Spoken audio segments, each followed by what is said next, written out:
magandang lalaki at babae po sa inyo lahat. Ako po, si Vic Garcia. Ako naman po yung lingkod, Avelyn Garcia. Dito ang Buhay Unleashed sa 92.3 True FM. Nandito kami para gabayan kayo tungkol sa buhay na mas matagumpay, mas masaya, at mas makabuluhan. Ito ang Buhay Unleashed. Kapatid, may kilala ka bang taong gustong mag-sorry pero hindi magawa? Alam niyang kailangan humingi ng tawad, pero hindi alam kung saan magsisimula. Yan, may mga tao pong ganyan. Alam na nagkamali sila, kaya lang kumisan, hindi lang alam kung ano gagawin at saan magsisimula ang kanyang paghingi ng tawad. Yes, at ang napakagandang balita dyan, pag-uusapan natin ngayon, ano-ano ba ang magagandang benepisyo ng paghingi ng tawad or pagsasabi ng I'm sorry. Pakinggan nyo po itong mabuti, lalo-lalo na po kung kayo po'y dumadaan sa pagkakataong ito na hindi kayo makahingi ng tawad dahil sa napakaraming dahilan. Ito po ay discuss natin sa ating episode na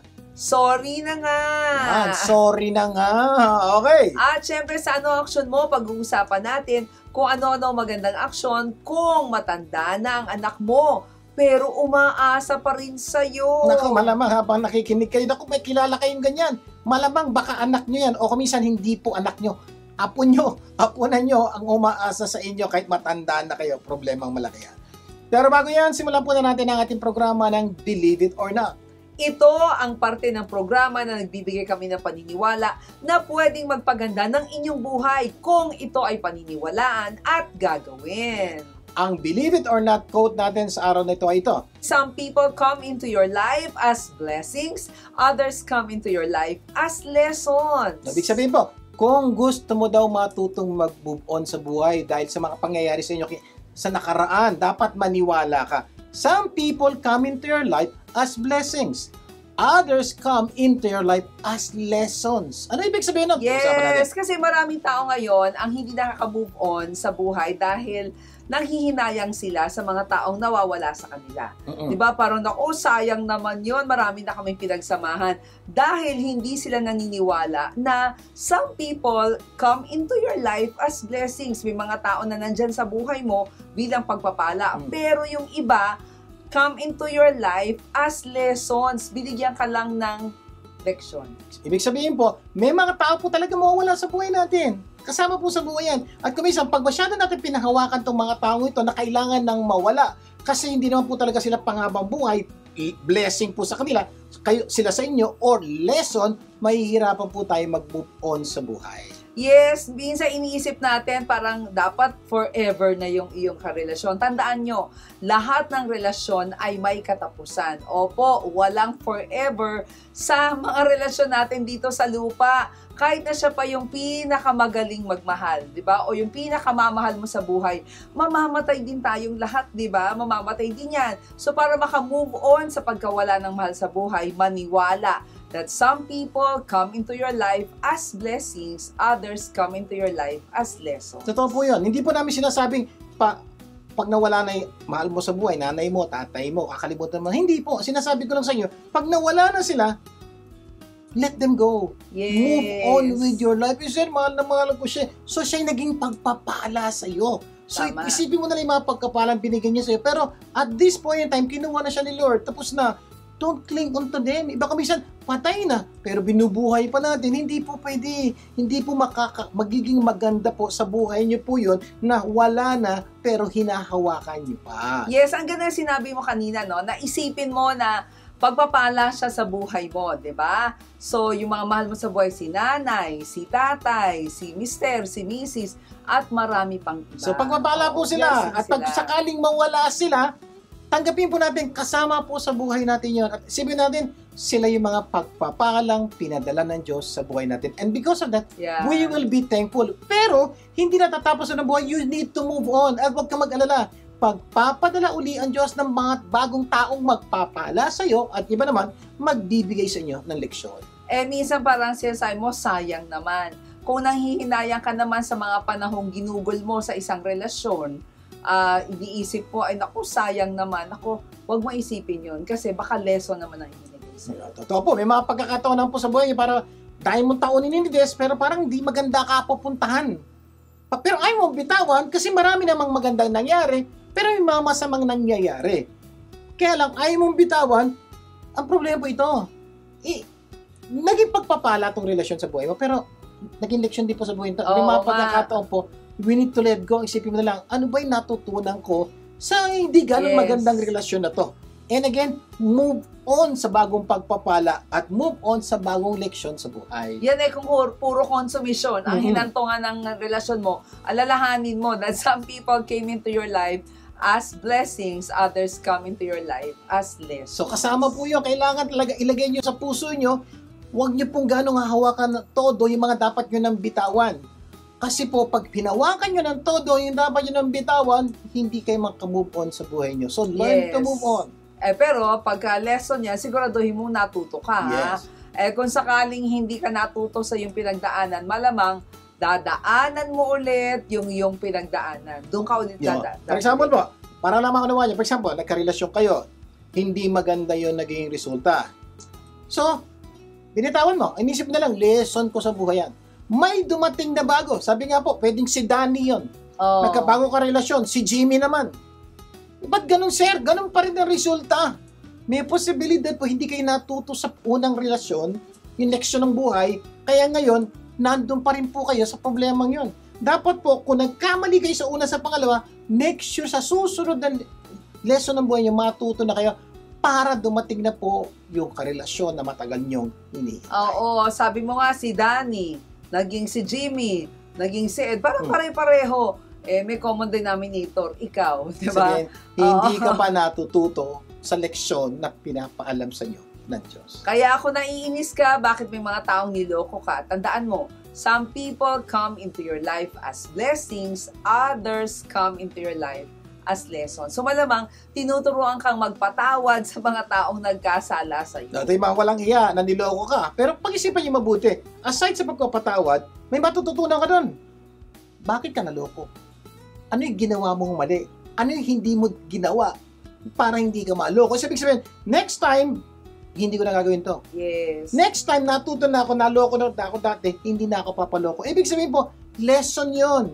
And make sure you learn from that lesson para hindi na maulit-ulit. Kaya sana mula sa araw na to, maniwala at gawin ninyo that some people come into your life as blessings, others come into your life as lessons. Para maging mas matagumpay o mas matagumpay. Kung matagumpay na buhay niyo, mas matagumpay ang inyong buhay. Correct. At sigurado kami na gaganda ang buhay ninyo. Paniwalaan nyo lang that some people come into your life as blessings, others come into your life as lessons. Sana marami po kayo natutunan na tunay na magpapaganda ng inyong buhay.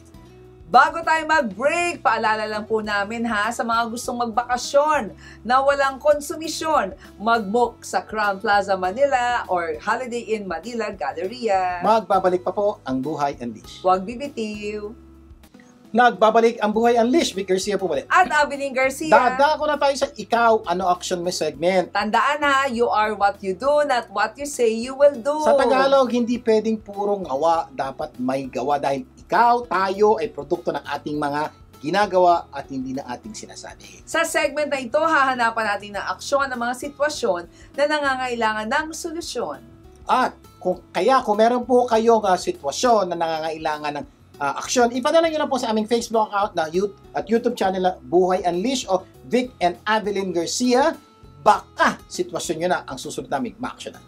At ang sitwasyon natin sa araw na ito ay ano-ano ang magandang aksyon kung matanda na ang mga anak mo, pero umaasa pa rin sa'yo. Naka, malamang ngayon nag-iisip na kayo, o nga sir, may nangyari sa akin yan, nangyari yan sa kapatid ko, nangyari yan sa pisak mo, ay nangyayari yan sir, kapitbahay ko, ang tanda na ng anak, nasa bahay pa. Ito ang mga pwede mong aksyon. Number 1, isipin mo ang epekto nito sa kanilang kinabukasan. Ang unang-unang isipin mo is, ano magiging epekto sa kinabukasan ng anak mo kung patuloy siyang aasa sa'yo, ang tanda-tanda niya na. So, siguro tanong, ano nga ba? Ay pag-uusapan natin ang mga masamang epekto nito sa buhay mo at buhay ng anak mo. Tanong, may alam ka bang matanda na ang anak pero umaasa pa rin sa magulang? Tanong, meron ba? Meron. Ako malamang, meron. Oo, ang masakit, may sarili ng pamilya. May mga anak na, pero sa magulang pa rin umaasa. Pati gatas ng anak kay lolo't lola pa rin ba? Kaya malamang nakikinig kayo. Kung lolo't lolo kayo, may iba sa inyo nakaka-experience. Matanda na kayo, napupwersa pa kayo magtrabaho. Bakit yung anak nyo o yung apo nyo walang panggatas? Kayo pa ang nagbibigay ng panggatas sa anak ng anak nyo. Pinalaki nyo na yung anak nyo, pati ngayon, pati apo nyo, pinalalaki nyo, pinagagatas nyo. Pakitanong lang po sa sarili, tama ba yun? Okay lang sana, di ba? Kung walang kakayanang kumita ng pera, di ba? Ibig sabihin po ng walang kakayanan. Disabled. Oo. Talagang hindi kaya. Walang kakayanan. Yes. Kasi walang kakayanan talaga. Bihirang-bihira po ang taong walang kakayanan. Maski nga po yung mga pilay, yung walang paa, walang kamay, nakakagawa po ng paraan para kumita ng pera. So, bihirang-bihira po yung tao talagang walang kakayanan. Ang masakit po, may mga tao, may paa, may kamay, may bibig, nakakalakad, umaasa sa magulang. Yes, kaya mga magulang ha, kung ganito ang inyong sitwasyon, pakiisip lang ng mabuti. Anong mangyayari kung isang araw, wala na kayong pangtusto sa mga pangangailangan ng inyong At darating yan. Oo, na umaasa sa inyo, di ba? So nanay, makinig ka. Paano kung dumating sa punto, ikaw naman ang mga ilangan dahil ubos na ang pera mo, hindi mo siya matustusan. Ano mangyayari? Yung anak mo, wala pang bayad ng renta. Yung apo mo, wala nang inuming gatas. Maganda ba yun? Problemang malaki kasi ikaw wala ka ng kakayanang magtustusan ng kanilang pangangailangan. At ito, promise, darating yung araw na yon. Ano na mangyayari? Oo nga. Tsaka anong mangyayari kung kayo naman ang nangailangan? Sabi mo nga kanina, di ba? Pero wala ka nang magagawa kasi yung pera na para sa'yo, pinangtulong mo na sa anak mo. So may mga pagkakataon po tayo may edad. Pag nagka-edad na tayo, darating ang puntong maubos ating kakayanan, maubos ating kaperahan, tapos tayo na mga magkasakit tayo, may mga problemang mangyari sa atin. So normally, tayo mga medyo may edad ng konti, hihingi tayo ng tulong sa ating mga anak. Ito problemang malaki. Wala kang aasahan sa anak mo. Bakit? Wala siyang pantulong sa'yo. Yes. Sa totoo lang siya pa nga hihingi ng tulong sa'yo. So ito ang problema, kailangan na ng tulong ng anak mo. Kailangan ng tulong ng apo mo. Kailangan mo ng tulong. Walang tutulong. Oo. Isipin mo buti, saan mapunta ang buhay niyo? Eto masakit, Sir Vic, ha? Paano kung kunin na ni Lord ikaw, di ba? Oo. Ano kaya mangyayari sa buhay ng mga anak mo? Ayan. Ito mangyayari sa buhay ng anak niya. For example, kunin ka ni Lord, mangyayari yun. Sigurado mangyayari yun. Isipin mo, yung anak mo hindi marunong kumita ng pera, hindi marunong alagaan ng pamilya niya, hindi marunong alagaan yung sarili niya. Kinuha ka na ni Lord na ikaw nag-aalaga. Malaking problema ho yan. Kasi wala na mag-aalaga sa anak mo. Walang mag-aalaga sa apo mo. Problema yan. Isa nga joke natin, di ba? Pagka ganyan ng ginagawa mo, kapag namatay na ang magulang, anong mangyayari? Sasama mo na yung anak.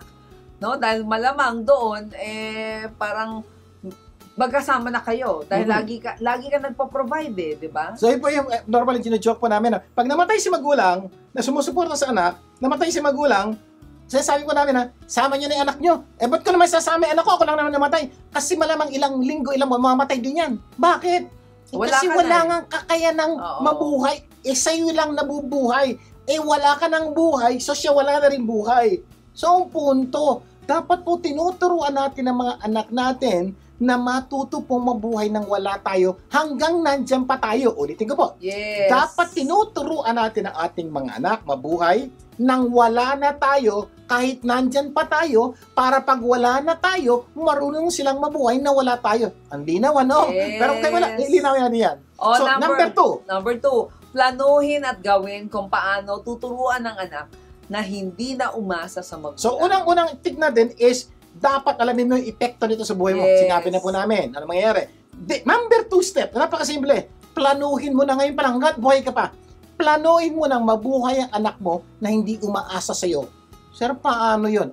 May ilang step kami pwede ituturo sa inyo. Paano yan? Yes, oo. Ilan lang sa pwedeng gawin ay number 1, sabihin sa anak ang plano ng magulang na darating ang panahon na hindi na natin susuportahan ang ating mga anak. So, ayun po, kung kayo nangyayari sa inyo to, lolo kayo o nanay kayo, kasapin mo na, yung anak mo, asawa ng anak mo.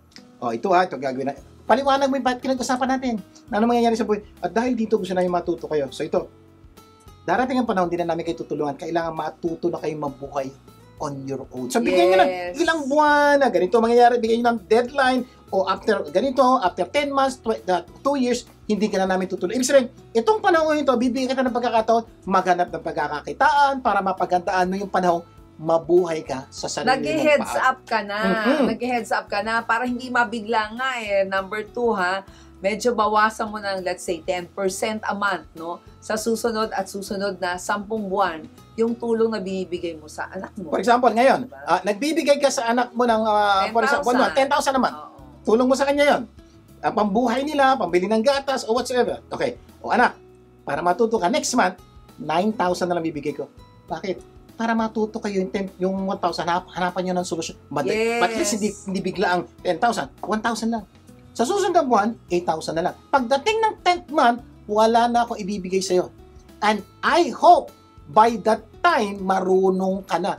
Sir, di kaya masyado maiksi yung 10 months, 20 months, 2 years. Pwede. Ang punto ko lang po, at least lagyan nyo ng deadline para puwersa siyang gumawa ng paraan para ayusin ang buhay niya. Yes, ang ganda, no? Number 3 ha, ito medyo baka sabihin nyo paano, no? Matutong wag tumulong para makatulong. Kasi may mga pagkakataon na yung tulong natin, hindi nakakatulong eh, nagiging parasite lang yung tao. Totoo po, yun po nangyayari. Yung tulong niyo po binibigay sa anak niyo, hindi pa talaga nakakatulong. Dahil nga, pinag-usapan na natin yung mangyayari sa buhay niya. Pag pinagpatuloy niyo to, itigil niyo na. Ang napaka-importante lang po ito, pag napag-usapan niyo, tatagan ng dibdib. Bakit? Paano ko susunod na buwan kapusin ng anak mo? Yes. Tagan ng dibdib. At yan, pinag-usapan natin, humanap ka na ng solusyon sa sarili mong problema. Kami, ito yung ginagawa namin para sa'yo. So, tiisin nyo ng konti. Kung talaga may tiisin nyo ng konti dahil hindi siya matututo kung lahat ng pangailangan niya. Pagtagpo sa inyo, mama, papa, bibigay mo. Tatagan ng dibdib. Yes. Number 4, manalangin. Manalangin sa Diyos na matuto ang anak at na maging matibay na magulang. So, as you do this, dalawang bagay po hiling namin panalangin niyo. Panalangin niyo na sana'y matuto yung anak niya Yes. sa tinuturo niya.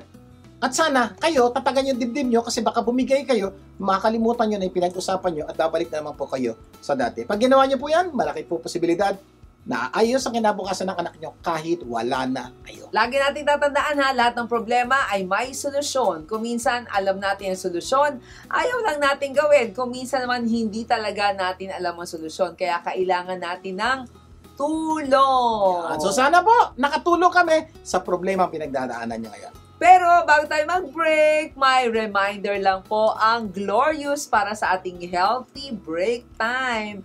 Have a healthy break time with refreshing red tea. Ito yun ha, without the harmful effects of sugar. Plus, you can now enjoy red tea or iced tea with different colors. Katulad nitong iniinom namin. Yeah, no? red tea po to. Pero Yes. po, merong lemon. Meron pang healthier cucumber. So, di ba ang ganda-ganda? Healthy na po, masarap pa, matipid pa. Tingnan niyo po ito. Isang sachet lang po ito. Pwede po kayong gumawa ng 5 basong iced tea Galing. na healthy kasi po walang sugar. Ang ginagamit po dito ay healthy sweetener na stevia na napaka-healthy po kahit sa mga tao pong bawal kumain ng sweetener. Oo, bawal ng sugar. uminom. O uminom ng sugar. Yan. Kaya kung gusto mo ng healthy break, get a glass of Glorious Tea. Mag-Glorious Tea na rin kayo. Mamaya, sa itanong mo lang, pag-uusapan natin ano ang magandang benepisyo ng paghingi ng tawad at pagsasabi ng I'm sorry. Magbabalik pa ang Buhay Unleashed. Huwag bibitin. Nagbabalik ang Buhay Unleashed, Vic Garcia pumuli. At Abiling Garcia. Dadako na tayo sa ating segment na itanong mo lang. Dahil ang paniniwala namin, when you don't know, don't guess. Ask. Sa Tagalog, kapag hindi alam, huwag manghula. Itanong mo lang. At para simula ng itanong mo lang segment, pakinggan natin ang kasagutan sa inyong mga accounting questions mula sa President and CEO ng Caballero Lacsa & Company CPAs na si Lorna Lacsa. Lorna! Magandang lalaki sa iyo, Sir Vic, at magandang babae naman sa iyo, Ma'am Abilene. Last week, na-discuss natin about mga pag-claim ng tax refund. Ito yung mga hindi naman nila nagagamit na pambayad ng income tax at pambayad ng value-added tax. At yung iba naman ay nakaka-encounter ng mga erroneous withholding tax or erroneously collected taxes, gaya ng yung mga nagbabayad ng nagtatransfer ng lupa, nabibigyan ng napapasahan ng value-added tax, so pinagbabayad ng 12% at saka nilalagyan nila ng withholding tax. Yun naman pala, isang tax lang naman pala ang kailangan at iyon ay ang capital gains tax. So, Dahil nagmamadali ang mga applicants na makakuha ng tinatawag nating Certificate of Authorizing Registration or CAR, so magbabayad na lang kahit na ito ay hindi tama at ito naman po ay may panahon ng pagre-refund. Ganun po talaga, nagkamali ang BIR. Sabi ko nga, bakit sila ang tagapagpatupad pero nagkakamali din, no? Sabi nga nila, tao lang. So, pero hindi po excuse yun, ano? So, there's a proper time for application of tax refund. So, sa susunod, i-discuss ko sino-sino itong mga pwedeng mag-refund ng mga illegally or erroneously received or collected taxes. Thank you and God bless us.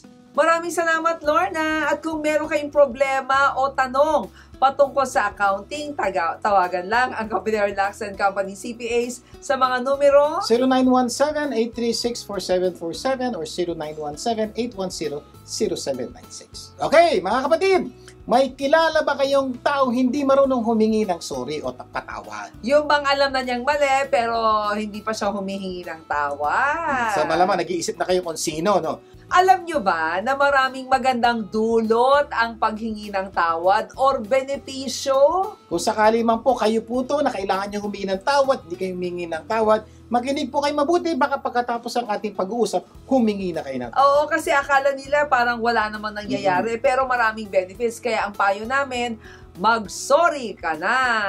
Ang pag-uusapan natin ngayon ay ano-ano magandang benepisyo ng paghingi ng tawad o pagsasabi ng I'm sorry. Yan. Sa ating episode na, Sorry na nga. Ayan, pagalit pa. Sorry na nga. Okay. Number 1. Siyang po ito pag-uusapan natin ng magagandang benepisyo, isa-isay natin.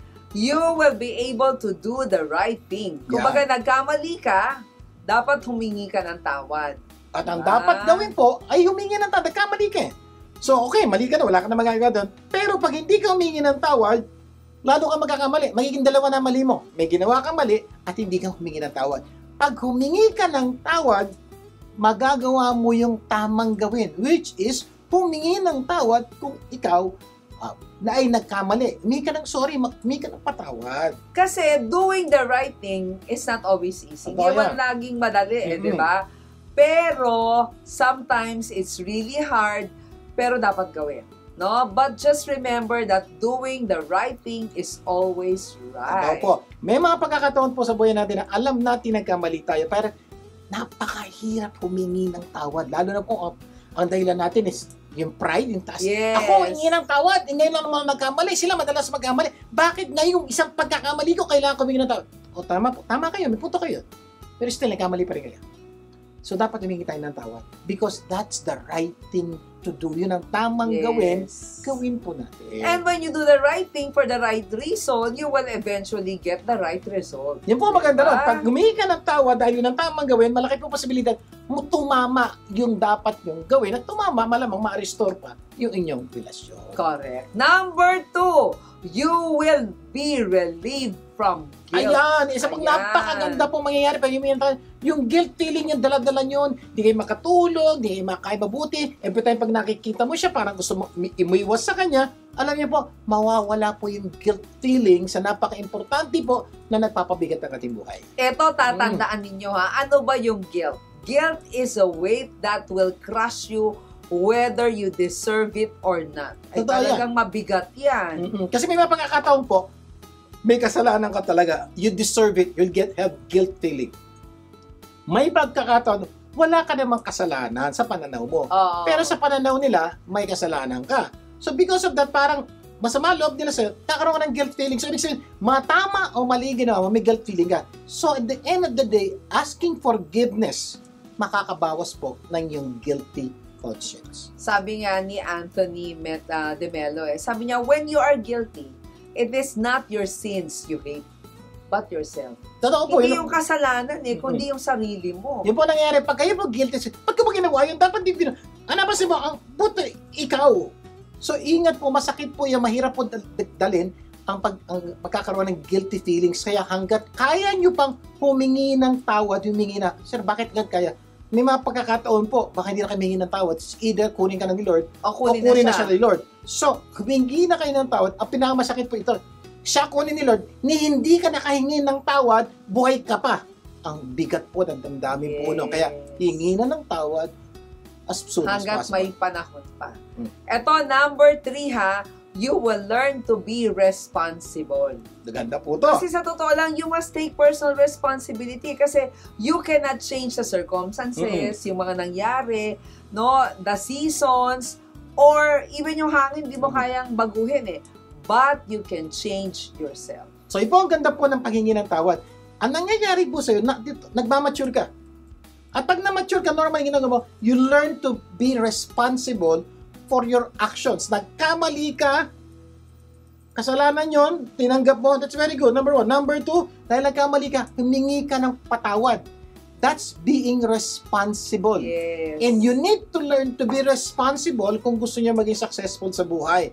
Kaya please, do that. Gusto mo magbagong ihip ng hangin? Responsibility changes everything. The moment we decide that we are the ones who are capable of and responsible for changing things, everything shifts. Sabi ni John Eason. Totoo po, right now po, the only thing, kaya hindi maayos ang relasyon mo doon sa taong yon, hindi ka humingi ng sorry. Ang problema, yung tao pong nasa kabila, sabi niya, kung hihingi lang ng sorry itong pinsang ko, tapos na itong problema ito eh. Kaya lang, ayaw mo humingi. You are responsible in fixing that relationship. The moment you learn to be responsible, by conscious ka, tinanggap mo mali mo, humingi ka ng sorry, it will change your relationship. Not all, kumisan, yung relasyon nyo, hindi lang naman kayo eh. Yung pinsan-pinsan nyo, yung nanay nyo, kapatid nyo, sa kasama sa problema. Oo. You can change that. Eh minsan, yung mga galit doon sa isa, lahat na nakadikit doon, galit na siya. Eh, nako. Pero tatandaan ninyo ha, isang paalala ni Abraham Lincoln, remember, you cannot escape the responsibility of tomorrow by evading it today. Kaya gawin mo May na. mga pagkakataon po, feeling natin, ayokong gawin yan, ayokong gawin. Iniisip natin na pag hindi natin ginawa yan ngayon, bukas hindi na.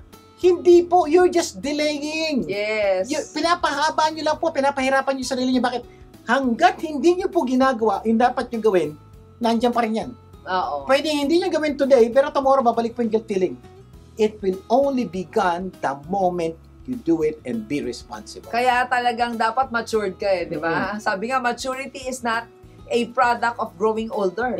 It's a product of growing wiser. Totoo po, maraming pong tao matanda na, immature pa eh. Pero mayroon mga bata pa, mature na. Bakit? Kasi po, ginagawa nila yung dapat nila gawin. Iba o matanda na hindi pa ginagawa yung dapat nila gawin. Kaya napaka-importante po, gawin nyo na yung dapat nyo gawin. Bago tayo mag-break, you want to remind you to stay pretty with Pretty Looks, master of eyebrows. They also offer other beauty treatments for you to stay pretty. Kaya bisitahin lang po ang websites para sa information and location ng Pretty Looks. Sa aming pagbabalik, itutuloy pa po natin ang ating kwentuhan. Magbabalik pa ang Buhay Unleashed. Huwag bibigay.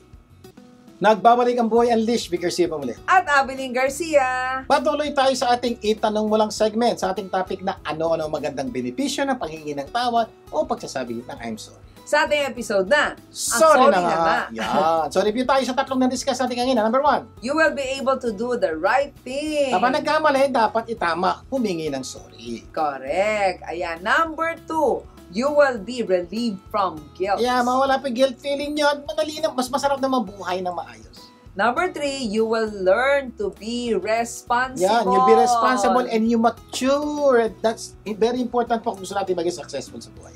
Number 4 tayo.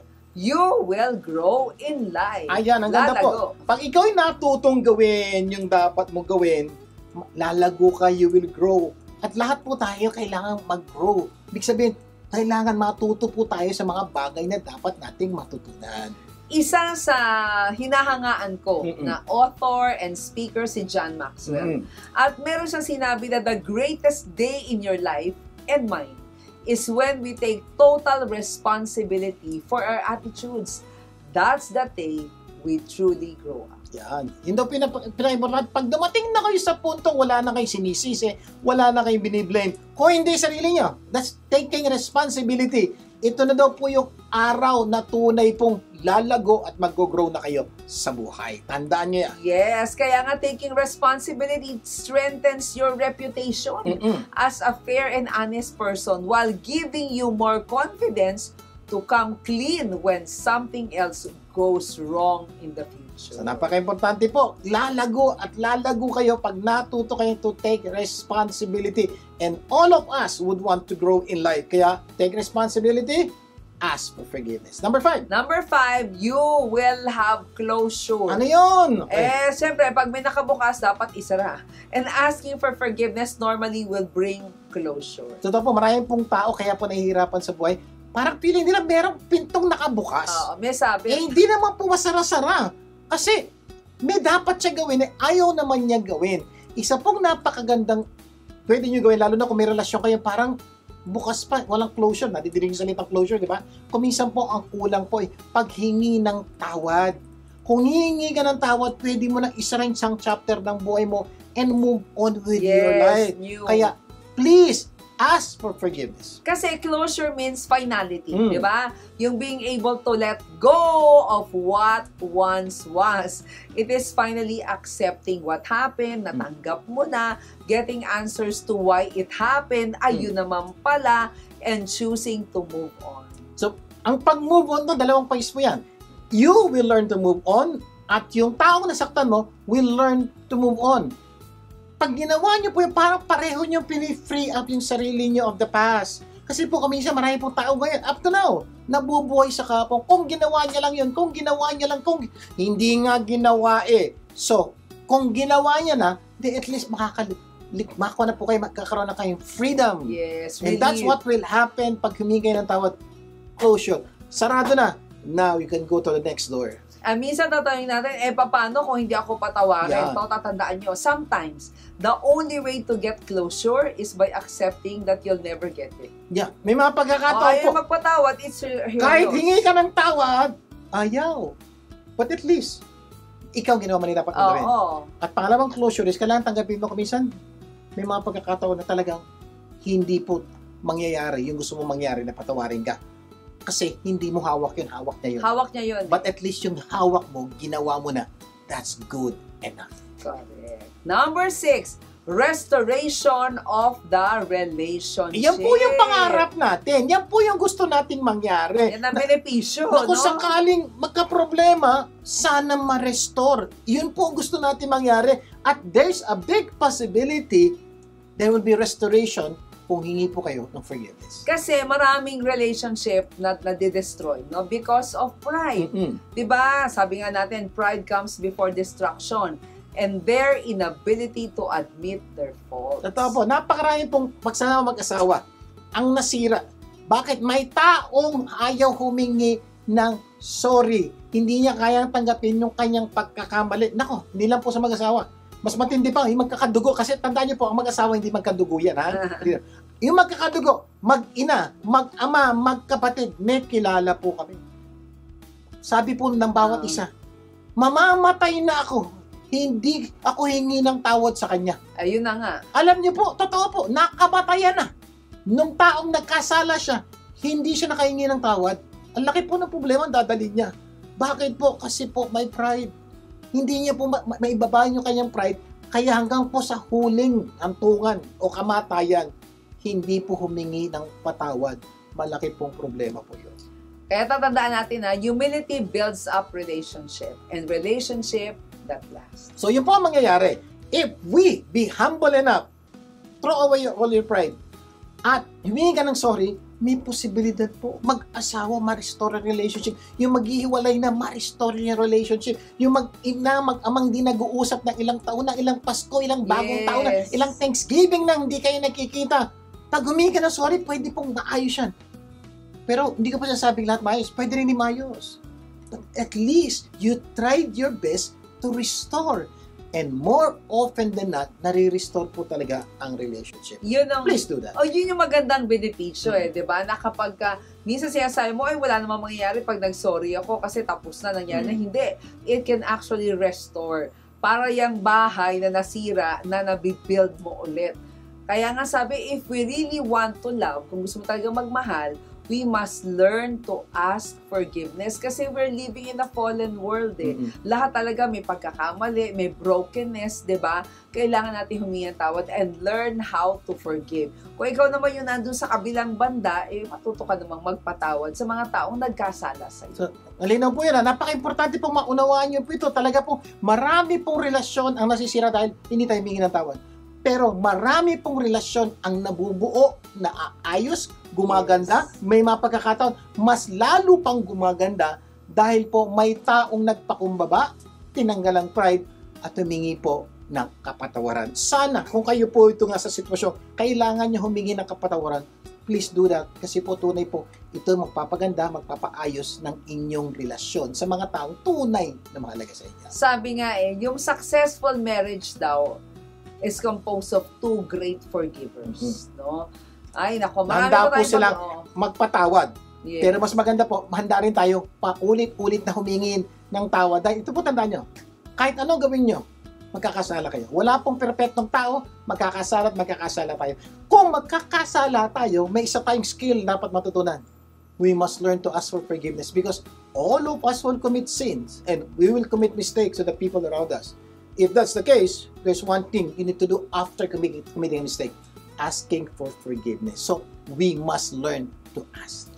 Mamaya, itutuloy natin ating kwentuhan. At magbabalik pa po ang Buhay Unleash. Huwag bibitiw. Nagbabalik ang Buhay Unleash because siya pumuli. At Abiling Garcia. Patuloy tayo sa ating itanong walang segment. Sa ating topic na ano-ano magagandang benepisyo ng paghingi ng tawad or pagsasabi ng I'm sorry. Sa ating episode na, Sorry Sorry na na nga! nga. O, rebilang po tayo sa mga napag-usapan natin. Number 1. You will be able to do the right thing. Number 2. You will be relieved from guilt. Number 3. You will learn to be responsible. Number 4. Ay nako, lalago ka. You will Lalago, grow, you will grow. in life. Number 5. Ano mga Number tawag 5 naman natin is you will have closure. Ayan, masasaro na po yung maraming bagay na dati nakabukas na paulit-ulit po bumabalik kasi nakabukas eh. Pag sara na po yan, hindi na po papasok ulit yung problema yan. Number 6. Restoration of the relationship. Yan po ang gusto natin mangyari na ma-restore po yung mga broken relationship. Kasi may lahat po ng problema may solusyon, lalo na po sa magkakapamilya, lalo na po sa mag-aasawa. Ano man ang inyong pinagdaanan, ano man ang inyong pinagkasalahan sa isa't isa, may solusyon yan kung matuto tayo humingi ng sorry. Number 7 na tayo. Number 7, benepisyo, encourage other people to ask for forgiveness. Ganda po nito. So, pagka ikaw nagpapatawad, na-i-encourage mo, isang benepisyo yun. Nahihikayat mo yung iba na humingi rin ng tawad kasi being a good example teaches others to do the same. Ganda po nun. Una po, sino mo mahihikayat? Yung number 1, mahihikayat yung taong hiningan mo ng tawad. Nagkasala ka sa kanya, humingi ka ng patawad, nagsorry ka. Makikita niya, kung siya nga humingi ng tawad, ako rin may kasalanan sa iba. Baka siya humingi na rin ng tawad sa iba. So yun po yung una. Pwedeng asawa niya yung kapatid niyan. Ito maganda.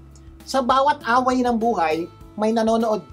Yes. Nanay mo, tatay mo, kapatid mo, anak mo, pinsan mo, kaibigan mo. Nanonood sila. At may possibility po, dahil sa ginawa mo paghingi ng tawad, sila rin po matutong humingi ng tawad. Pagdating ng pagkakataon, sila po ay magkamali.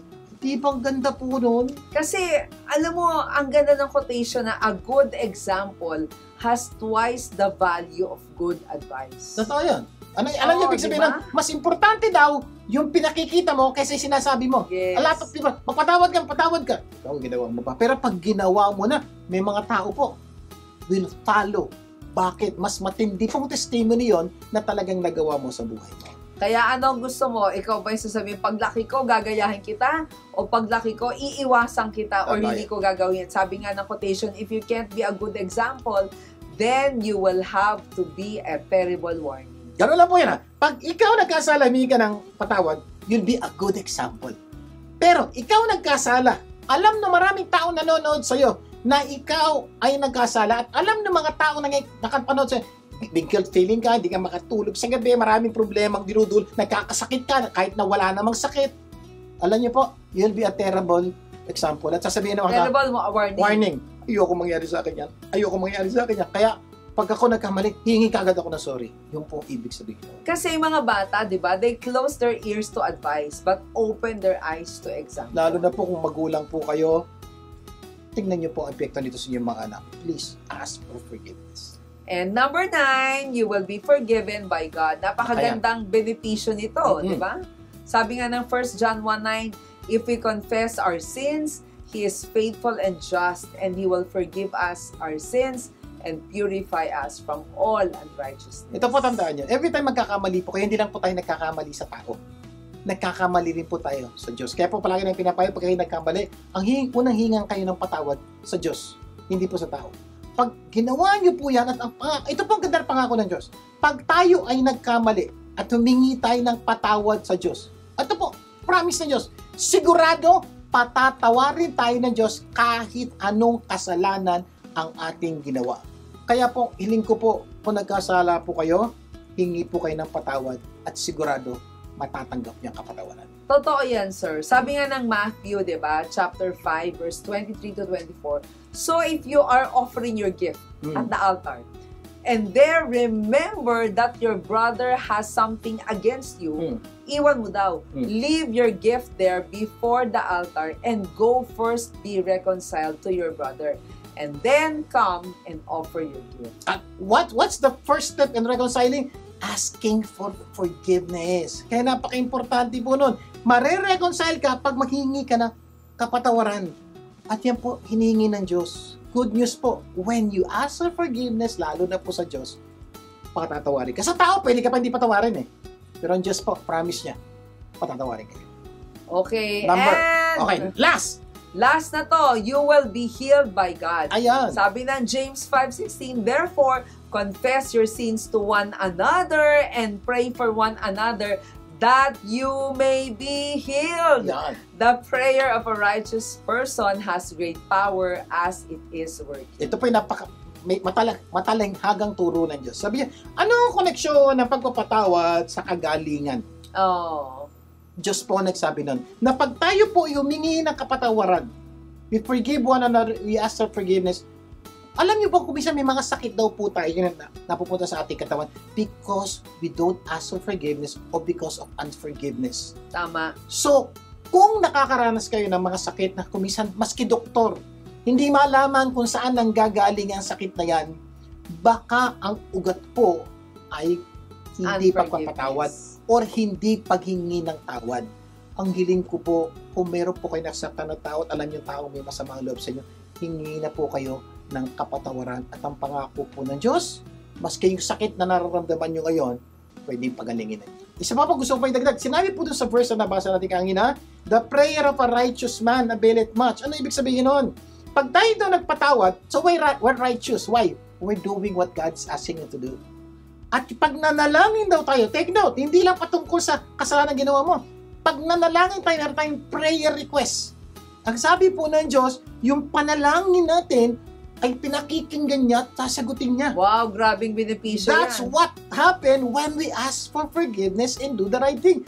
Grabe po, yung prayer request natin o hinihingi natin sa Diyos, ipagkakaloob niya. Di ba ang gandang benepisyo po nito kung meron po kayong matagal nyo na hinihiling sa Diyos at parang hindi nangyayari? Baka namang may kailangan kayong patawarin o baka namang may kailangan nyo humingi ng tawad. Kaya wag nang mahiya, wag matakot, humingi na ng tawad.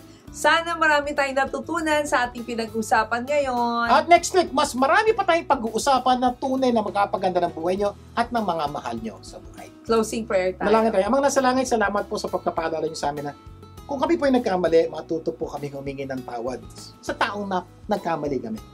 Pero higit sa lahat, atuto rin po kami humingi ng tawad sa inyo. At ang good thing po ay pinangako nyo na anytime humingi kami ng tawad sa aming pagkakasala, handa kayo magpatawad. Lahat ng ito'y dalangin namin sa pangalan ni Jesus. Amen and amen. Imbitahin niyo po ang mga taong tunay na mahalaga sa inyo na tumutok sa programa ito sa susunod natin pagsasama. Magsama-sama tayo tuwing Sabado alas 4:30 ng hapon. Dito lang sa 92.3 True FM. Ako po, si Vic Garcia. Ako naman po si Abilene Garcia. Tandaan, ang Buhay Unleash ay pagbabagong buhay, puso at isip. Pagtulong-tulungan po nating ilabas ang galing ng bawat Pilipino. Ang tagumpay ay makakamtan, masayang buhay, tunay na makabuluhan. Ito ang Buhay Unleashed.